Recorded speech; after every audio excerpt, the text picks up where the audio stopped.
शुरुआत में आपके साथ करना चाहता हूं बालचंद्रन साहब, कांगो साहब, और मैं आपसे जानना चाहता हूं, इतनी बुराइयां हैं कि सनातन में कि उसे डेंगू कह दिया जाए, मलेरिया कह दिया जाए, कोरोना कह दिया जाए? देखिए, सवाल बुराई और अच्छाई का नहीं है। हमारे देश में कई सालों से एक सांस्कृतिक संघर्ष चल रहा है। रोमिला थापर जो हमारी इतिहास तज्ञ है, वो कहती है कि हमारे पास एक श्रवण संस्कृति रही है। बुद्ध धर्म, महावीर, कबीर, ये सब उसके प्रतिनिधि हैं, जो लगातार जो है सनातन धर्म जिस भूमिका को लेता है उसके ऊपर टीका करते, आलोचना करते आए हुए हैं। तो ये श्रवण संस्कृति और जिसको हम वैदिक संस्कृति कहते हैं, उनका संघर्ष सनातन है। और डॉक्टर अंबेडकर ने भी यह कहा कि भारत में जो है यह सांस्कृतिक संघर्ष है। तो यह सांस्कृतिक संघर्ष इलेक्शन के टाइम पे बीजेपी के तरफ से और बीजेपी को विरोध करने वाली पार्टियों के तरफ से खड़ा रहने वाला है, उसमें कोई अचरज की बात नहीं है। नहीं, ठीक है, आपने साहब को इस बात कही, लेकिन मैं एक लाइन आपसे समझना चाहता हूं, क्या वो सांस्कृतिक संघर्ष को डेंगू, मलेरिया और कोरोना कहा जाए? कांगो साहब बताइए, क्या उस सांस्कृतिक संघर्ष अगर है, मैं तो मानता ही नहीं ऐसा कोई संघर्ष है, लेकिन क्या अगर है भी तो क्या उसे डेंगू, मलेरिया और कोरोना कहा जाए? देखिए, ये अपनी अपनी सोच और समझ की बात है। हर कोई कहा जाना चाहिए या नहीं, हाँ या नहीं? आपके सहयोगी है सर वो, आप उनके साथ बार बार सरकार बनाते हैं वहां पर। वैचारिक, देखिए, वैचारिक संघर्ष जो है वो वैचारिक भूमिका से ही रखना चाहिए। कांग्रेस मुक्त भारत की बात किसने की? मुक्त किसी को इस देश से मुक्त करना, यह बात किसने की थी पहले? ये आप मेरे को बताइए। तो ये मुक्ति की बात जो है वो बीजेपी ही करती है, ये पहले मैं समझ लेना चाहता हूं। तो ये हमारी संस्कृति नहीं है। हम सबको लेकर जाते हैं। क्या इंडिया का मतलब यह भारत जुड़ेगा और जीतेगा इंडिया, ये हमारा कहना है।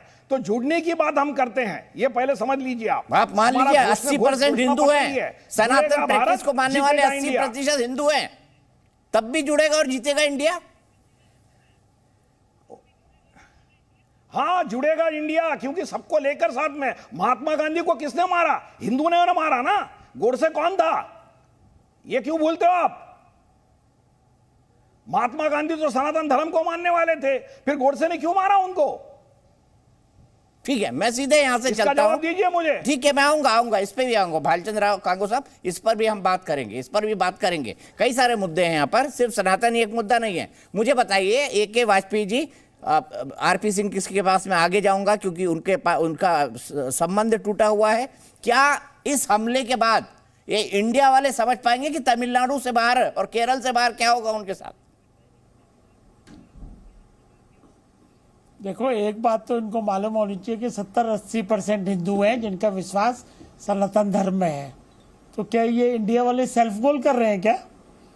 मतलब इंडिया वाले ये जानबूझ के गलती कर रहे हैं या नादानी कर रहे हैं? मतलब किस तरह की बहस छेड़ना चाहते हैं? सनातन धर्म कोई इतना कमजोर नहीं है कि कोई किसी के कहने से खत्म हो जाएगा। ना कभी खत्म हुआ, ना अब होगा, ना आगे भी होगा। देखिए, सबकी आस्थाएं जुड़ी हुई हैं उस धर्म से। और ये अभी कह रहे थे कि इक्वल नहीं है, समान एक नहीं होता। ये सरकार नहीं है, सरकार को समान पॉलिसी बनानी होती है। धर्म, जब सनातन धर्म की बात करेंगे, सर्वधर्म समभाव की बात है। समान पॉलिसी बनाना वो सरकार का काम है, संविधान के हिसाब से। संविधान और सनातन धर्म को कैसे आप टकराव करोगे? वो अलग स्थिति है, ये अलग स्थिति है। ये आस्था का विकास है। हिंदू की आस्था सनातन धर्म में 90%, 99% होगी। हो सकता है वो मंदिर न जाता हो, उससे फर्क नहीं पड़ता है। पूजा पद्धति अलग हो सकती है, कोई हनुमान जी की पूजा कर रहा है, कोई वैष्णो देवी की कर रहा है, कोई राम की कर रहा है। लेकिन जो सर्वधर्म समभाव की जो थ्योरी लेके सनातन धर्म की जड़ें इतनी मजबूत है, जो आज भी फल फूल रही है, और खाली हिंदुस्तान में नहीं है, और बहुत से देश हैं। बल्कि अभी तो आपने दिखाया कि वो ब्रिटेन के प्राइम मिनिस्टर जो है, वो भी उसकी बात कर रहे हैं, कह रहे गर्व से कहो मैं हिंदू, तो कह रहे हैं ऋषि सुनक, ये सुनका ये तब मतलब ये क्या, हम तो समझ नहीं पा रहे कि जो हो सकता है कि अमेरिका का नया प्रेसिडेंट बने, वो भी भारतीय मूल का निकले। ये और वो भी कह रहा है मैं जी। हिंदू हूं और इसीलिए देखिए सभी ना, धर्मों से ठीक प्रधानमंत्री से तो- टैकल कर सकता हूं, वो ये कह रहा है। सब एप्रिशिएट, देखो हम तो अभी मोदी जी ने क्या कहा, 1 सन 1 फ्यूचर 1 फैमिली। मतलब ये सनातन धर्म की देन है कि हम पूरे विश्व को एक परिवार मानते हैं अपना, और ये कितनी छोटी सी बात कर रहे हैं कि डेंगू की तरह इनको खत्म कर। अरे क्या कह रहे हैं आप, ये इनके ज्ञान की कमी कह सकता हूं मैं। ये जो मंत्री साहब हैं, उनके स्टालिन के पुत्र साहब, उनको ज्ञान नहीं है क्या इस बात का?